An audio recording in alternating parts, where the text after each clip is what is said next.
안녕하세요. 어느 시골 학교에 다니던 젊은 총각 선생이 출근길에 시냇물을 건너다 징검다리에서 넘어졌어요. 돌 하나가 잘못 놓여 있었던 것이죠. 다행히 크게 다치진 않았지만 신발과 바지가 젖어 옷을 갈아입기에 집으로 돌아왔어요.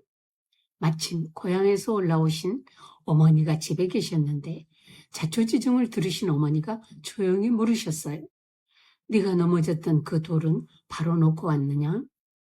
아들은 옷이 젖는 바람에 당황해서 거기까지는 생각하지 못했어요. 라고 대답했죠. 그러자 어머니는 조용하지만 단호하게 네가 그렇게 하고서 어떻게 아이들을 가르치고 사람들에게 존경받는 선생이 되겠느냐 하시고는 급히 손짓하며 어서 다시 가거라. 옷 갈아입기 전에 돌부터 바로 놓고 와서 옷 갈아입고 출근해라.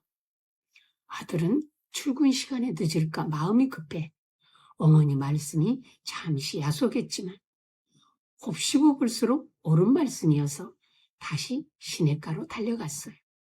잘못 놓인 돌을 단단히 고쳐놓고 돌아와 젖은 옷을 갈아입고 출근했죠. 그날 이후 그는 무슨 일을 하든 늘 마음속에 돌을 바로 놓는 마음을 품고 살았다고 해요. 이 이야기를 카톡으로 전해받았을 때 너무 멋진 어머니시구나 하고 감탄했어요. 우리는 살아가며 누구나 실수하고 넘어지고 실패할 수 있죠.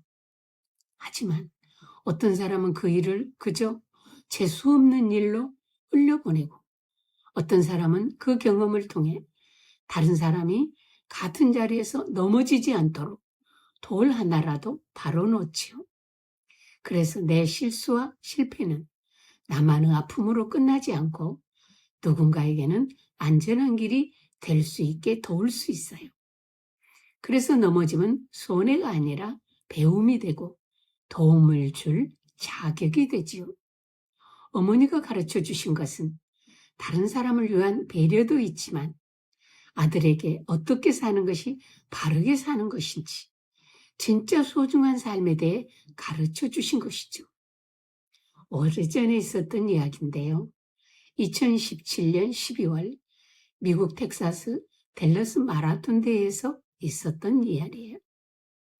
여성부 선두로 달리던 정신과 의사 챈들러 셀프가 결승선을 불과 183m 남겨두고 다리가 풀려 주저앉고 말았어요. 183m라면 200m도 안 되는데 결승선에 운집한 관중들이 다 쳐다보며 얼마나 애가 탔겠어요.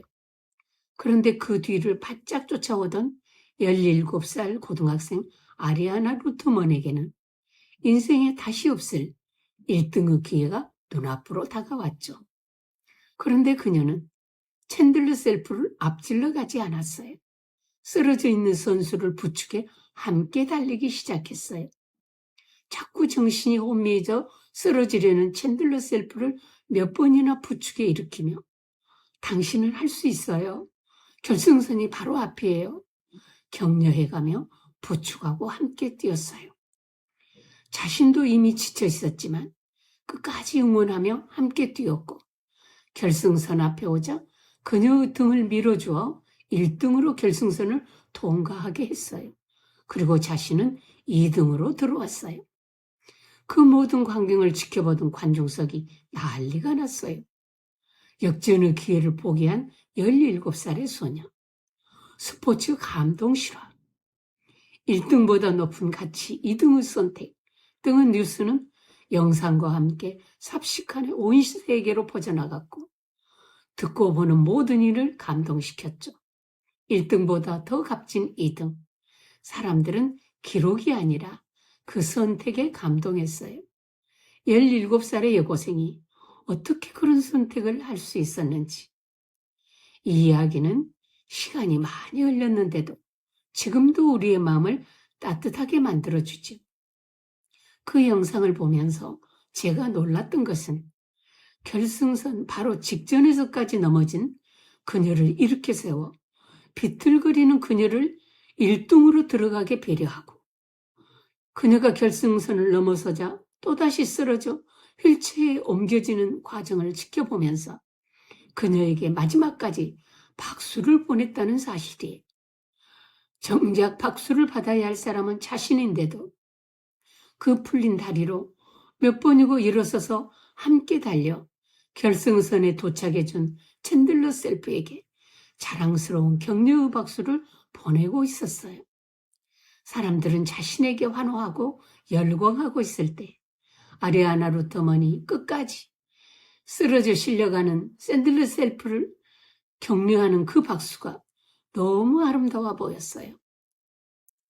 나치의 죽음의 수용소라고 불렸던 아우슈비츠 수용소에서 마지막까지 살아남아 죽음의 수용소에서라는 책을 쓴 유대인 의사 빅터 프랭클에 의하면 힘과 근력이 좋아 저 사람을 오래 버티겠다 하고 생각한 사람들은 먼저 죽고 눈이 반짝반짝 영리하고 남의 것 빼앗아 먹는 사람도 먼저 죽고 자기 몸도 약하면서 병든 이웃에게 그 작은 음식도 나누어 주던 사람은 끝까지 살아남았다는 증언이 있어요. 진짜 강한 자가 누구인지 말해주는 것이지요. 우리 앞에는 늘 선택의 길이 놓여 있어요. 앞질러 갈 것인가, 함께 갈 것인가. 부모라면 아이들에게 어떤 길을 가르쳐주고 싶은지, 어른이라면 나는 어떤 삶을 살아왔는지 한 번쯤 생각해 보면 좋겠어요. 오늘 내가 희생해서 바로 놓은 돌 하나 때문에 누군가는 아무 일도 일어나지 않은 평범한 하루를 보낼 수 있겠죠. 그 희생의 덕으로요. 그것만으로 나도 충분히 행복한 사람이 있으면 좋겠어요. 하나님은 스쳐 지나가는 생각 하나까지도 다 알고 계시니까요. 그것 하나면 모든 상황 속에서 좀 더 자유롭고 여롭지 않겠어요? 오늘의 영상이 감동이 되셨다면 우리 안에도 그와 같은 DNA가 있기 때문이겠지요. 오늘 영상이 괜찮으셨으면 유튜브에서 효몽의 쉼터를 검색하시고 좋아요와 구독 부탁드려요. 감사합니다.